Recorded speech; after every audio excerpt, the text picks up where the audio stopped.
सोचिए, एक कंपनी, एक सपना और एक ऐसा साम्राज्य जिसने भारत के कारोबार करने के तरीके को ही हमेशा के लिए बदल दिया।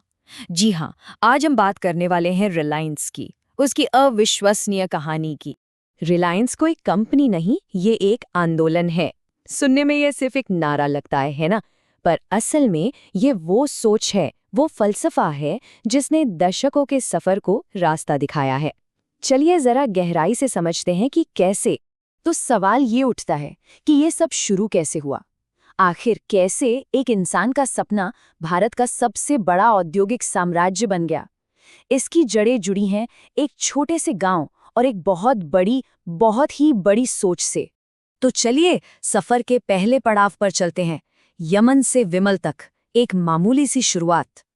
कहानी शुरू होती है 1932 में गुजरात के एक छोटे से गांव से, जहां धीरूभाई अंबानी का जन्म हुआ। अब कौन सोच सकता था, है ना, कि यमन में पेट्रोल पंप पर काम करने वाला एक नौजवान जो वहीं से दुनिया भर के व्यापार के दांव पेच सीख रहा था, एक दिन इतना बड़ा साम्राज्य खड़ा कर देगा।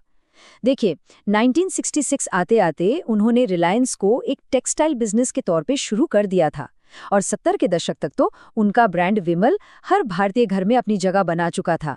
मतलब एक पेट्रोल पंप से लेकर एक नेशनल ब्रांड तक का सफर, ये वाकई एक जबरदस्त एम्बिशन की कहानी है। और यहीं से हमें इस सफर का पहला और सबसे बड़ा सबक मिलता है। बड़ी कंपनियां बड़ी पैदा नहीं होती, वो हिम्मत और लगातार कोशिशों से बड़ी बनती हैं। लेकिन सिर्फ एम्बिशन से तो काम नहीं चलता है ना, धीरूभाई के पास एक जबरदस्त स्ट्रैटेजी भी थी। तो चलिए अब जरा उस मास्टर स्ट्रोक रणनीति पर नजर डालते हैं जिसने इस पूरे साम्राज्य की नींव रखी। 50 लाख, सोचिए जरा ये कितना बड़ा आंकड़ा है। ये उन आम भारतीय निवेशकों की संख्या है जिन्होंने 1977 में रिलायंस पर भरोसा किया जब वो पब्लिक हुई। ये एक बहुत ही दहाड़ कदम था जिसने पहली बार शेयर होल्डिंग को आम लोगों तक पहुंचाया, मतलब इक्विटी इन्वेस्टमेंट को भारत के घर घर तक पहुंचा दिया। अब निवेशकों का ये जो भरोसा था ना, इसी के दम पर रिलायंस ने अपनी सबसे ताकतवर रणनीतियों में से एक को अपनाया, बैकवर्ड इंटीग्रेशन। सुनने में ये शब्द थोड़ा मुश्किल लग सकता है, पर इसका मतलब बहुत सीधा सा है। कच्चे माल से लेकर फाइनल प्रोडक्ट तक अपनी सप्लाई चेन के हर एक हिस्से पर पूरा कंट्रोल रखना। तो रिलायंस ने ये किया कैसे? देखिए, उन्होंने शुरुआत की कच्चे तेल यानी क्रूड ऑयल की सप्लाई को कंट्रोल करके। फिर उन्होंने जामनगर में दुनिया की सबसे बड़ी रिफाइनरी जैसी विशालकाय रिफाइनरियां बनाई। वहां से उन्होंने पेट्रोकेमिकल्स बनाए और आखिर में कपड़ों के लिए पॉलिस्टर और पॉलीमर्स तैयार किए। इस पूरे कंट्रोल का नतीजा, रिलायंस को एक ऐसा फायदा मिला जिसका कोई मुकाबला नहीं था। लागत एकदम कम और एफिशिएंसी बेजोड़। और यही तो रिलायंस का मूल मंत्र है, अपनी प्रोसेस को कंट्रोल करो और तुम अपनी किस्मत को कंट्रोल करते हो। यही सोच उनकी कामयाबी की बुनियाद बनी। चलिए अब रिलायंस की कहानी के उस मोड़ पर चलते हैं जिसने सिर्फ कंपनी को ही नहीं बल्कि पूरे भारत को बदल कर रख दिया।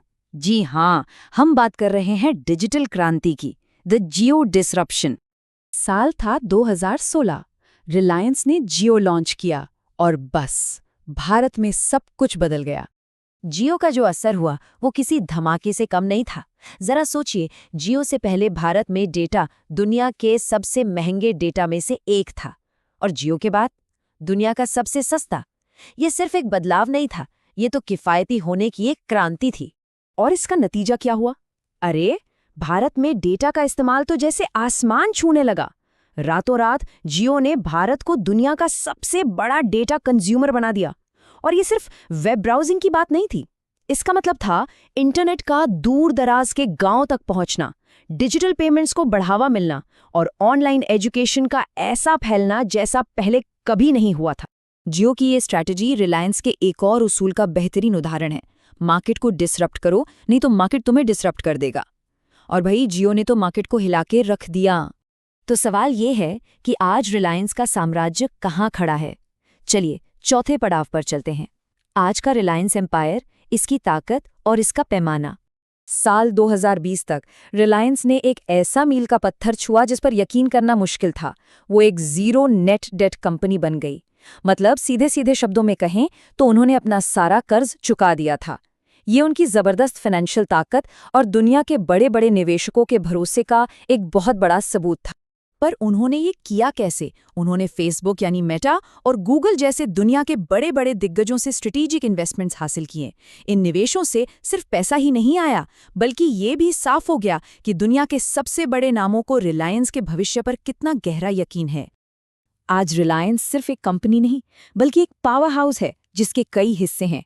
एक तरफ तेल, गैस और पेट्रोकेमिकल्स का उनका कोर बिजनेस है, तो दूसरी तरफ वो भारत के सबसे बड़े रिटेलर हैं और जियो के साथ डिजिटल दुनिया पर भी राज कर रहे हैं। एक फॉर्च्यून ग्लोबल 500 कंपनी होने के नाते वो आज भारत की ग्रोथ स्टोरी का एक बहुत जरूरी हिस्सा हैं। लेकिन रिलायंस यहाँ रुकने वालों में से नहीं है। उनकी नजरें पूरी तरह से भविष्य पर टिकी हैं। तो चलिए देखते हैं कि भारत के भविष्य को एक नया आकार देने के लिए उनका अगला प्लान क्या है। भविष्य का उनका जो विजन है उसके दो बड़े हिस्से हैं, सस्टेनेबल और डिजिटल। एक तरफ वो ग्रीन एनर्जी की ओर बहुत बड़ा कदम बढ़ा रहे हैं, 2035 तक नेट जीरो कार्बन बनने का लक्ष्य रखा है और ग्रीन हाइड्रोजन और सोलर एनर्जी में भारी निवेश कर रहे हैं। वहीं दूसरी तरफ वो एआई और क्लाउड कंप्यूटिंग के साथ डिजिटल दुनिया में और आगे बढ़ रहे हैं। और मकसद सिर्फ एक कंपनी बनाना नहीं, बल्कि भारत को दुनिया के लिए एक टेक्नोलॉजी और एनर्जी हब बनाना। तो इस पूरी कहानी से हम क्या सीख सकते हैं? चलिए आखिरी पड़ाव पर चलते हैं, एक दिग्गज से सबक, द रिलायंस वे। तो इस जबरदस्त सफर से क्या सीखा जा सकता है? देखिए, रिलायंस का तरीका कुछ बहुत ही सीधी साधी बातों पर टिका है। सपना बड़ा देखो, पर शुरुआत छोटी करो। हमेशा कुछ नया करते रहो, इनोवेट करो, लोगों पर इन्वेस्ट करो, हमेशा लंबी दौड़ का सोचो और एक ऐसी विरासत बनाओ जो कुछ महीनों या सालों की नहीं, बल्कि पीढ़ियों तक। और हम इस सफर को एक बहुत ही दमदार सोच के साथ खत्म करते हैं। अगर एक छोटे से गांव का एक इंसान एक ग्लोबल एम्पायर खड़ा कर सकता है, तो यकीन करने वालों, मेहनत करने वालों और टिके रहने वालों के लिए कुछ भी नामुमकिन नहीं है। रिलायंस की कहानी सिर्फ एक कंपनी की कहानी नहीं है, ये इंसान की हिम्मत और भारत की बेहिसाब ताकत का सबूत है।